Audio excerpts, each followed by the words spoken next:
paano kung bigla ka na lang i-blindfold tapos pag mulat mo, nasa bus ka na kasama mo ang buong BG? Ni isa sa amin ay walang idea kung saan kami papunta. Basta ito'y bigla ang field trip ng buong BG. Tapos maya maya sinabi ni Bossing yung challenge na ang huling lalabas sa bus na to ay mananalo ng 100,000 pesos. So ibig sabihin nun, habang tumatagal ka sa loob ng bus, mas lumalaki yung chance na manalo ka. At honestly, narinig ko lang yung mga pupunta ka na lugar, parang may mas lamang agad sa isip ko. Kasi oo, malaking pera yung 100k, sobrang laki nun. Pero naisip ko, hindi araw-araw kompleto yung tropa. So alam niyo yung ginawa ko? Ako yung pinakaunang lumabas dito sa bus. At first baka isipin ng iba, sayang naman, field trip! Kailangan, kasama tayo! Yo! Walang iwanan! Walang iwanan! Si John, real OG, sasama sa field trip at magiging masaya to dahil hindi siya mag-i-stay sa bus. Oo! Gala tayo! Gala tayo! Pero para sa akin, yung memories na mabubuo namin sa trip na to, yung experience na kasama mo yung mga mahalagang tao sa'yo, minsan isang beses mo lang mararanasan. Walang halaga ang makakatumbas doon. So ayun, pinili ko yung memories at ito yung naging adventure namin. Don't be timid. What is life if you don't have room to grow? Each day's Ulo! Grabe, ang ganda nga! Yan pala yun. Ulo! May pa ganun. May ganon. May ganun. Ganda nga! Ang ganda talaga yan. Vlog na yung vlog mo. Ano? Hinaamoy ako. Panawi mo. Ikaw pala yung naamoy niya eh. Bakit hindi? Ano tinitira mo ako sa vlog niya? Matapos ang biyahe mula Tagaytay, nakarating na rin kami sa aming unang stop, ang Zambales. Dahil nabot kami ng gabi, nagpasya muna kami kumain at magpahinga pagkatapos ng mahabang biyahe. Dahil paggising namin sa umaga, saka pa lang namin masisilayan kung bakit dinarayo ng maraming tao ang Zambales. You move with your soul and you forget what you're told, and you can win the world. If you dance in the rain and become friends with your pain. So ito guys, humingi ako kay Kuya ng tubig. So Kuya, maraming salamat po. Thank you po, thank you.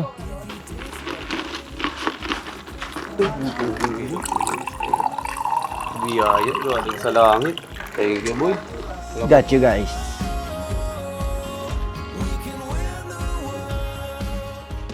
Okay bro.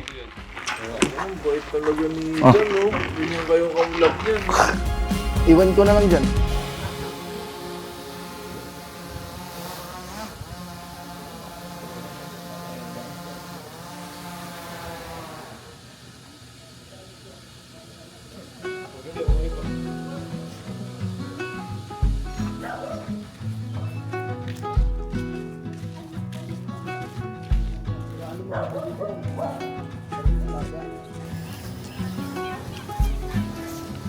One, two, three. One more. Ay, saan kayo punta? Malayo yan! Ano? Tala! Pasubig yan pag diniretso nyo na eh.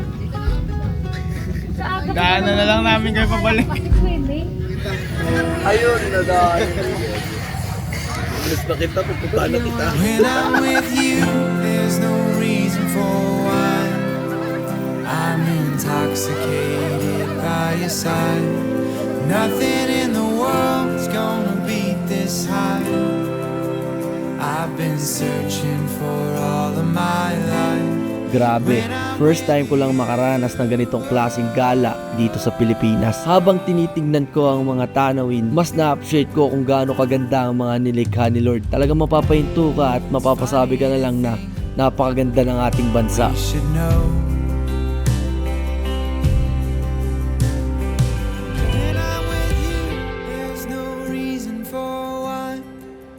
I'm intoxicated by your side. Nothing in the world's gonna beat this high. I've been searching.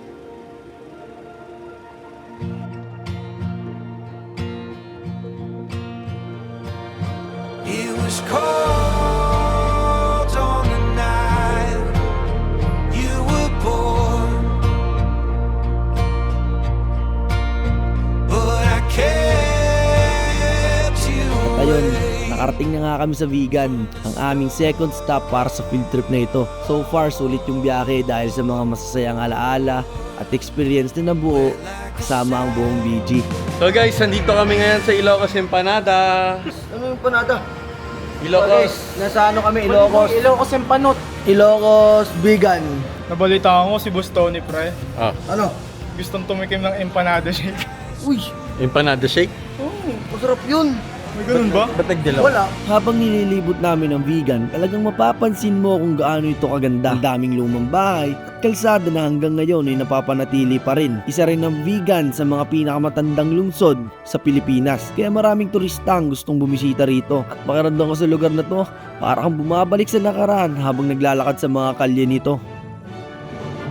Matapos namin libutin ang Vigan, tumuloy naman kami sa susunod naming destinasyon, ang Pagudpod, Ilocos Norte. Medyo mahaba naging biyahe dahil isa to sa mga pinakadulong bahagi ng Luzon. Bago kami makarating doon, huminto muna kami para kumain at magpahinga ng kaunti. Pagkatapos namin kumain, dumiretso na kami sa Pagudpod. Pagdating namin doon, parang nawala lahat ng pagod sa biyahe. Isa iyon sa mga sandaling hindi mo kailangan magsalita dahil sapat na ang ganda ng tanawin para mapabilib ka.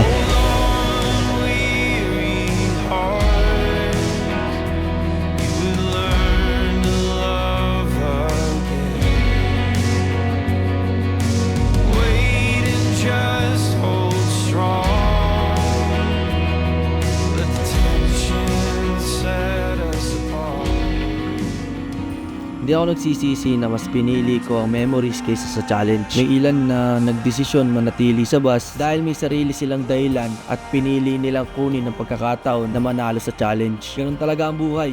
Hindi tayo pare-pareho ng desisyon. Hindi rin pare-pareho ang pinagdadaanan ng isang tao. Lahat tayo may kanya-kanyang dahilan kung bakit ginagawa natin ang isang bagay. Maaring para sa pamilya, para sa mga bayarin, o di kaya para sa pangarap. Kaya respeto ako sa mga piniling manatili at tapusin ng pa-challenge ni Bossing. Ibang klase kayo, napakatibay ng loob nyo.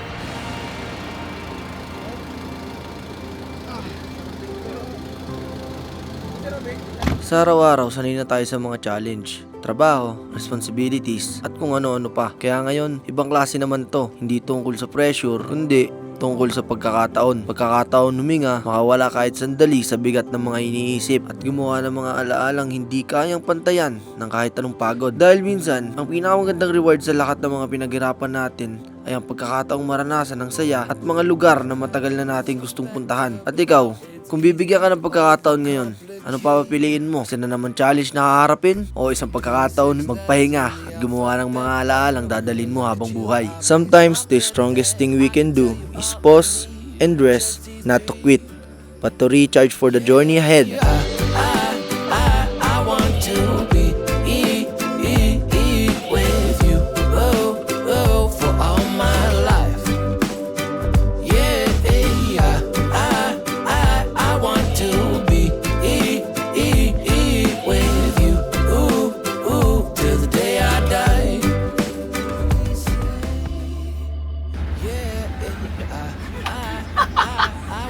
Hindi kinaya ng ano? Ng tracking. Boss, ito naman oh.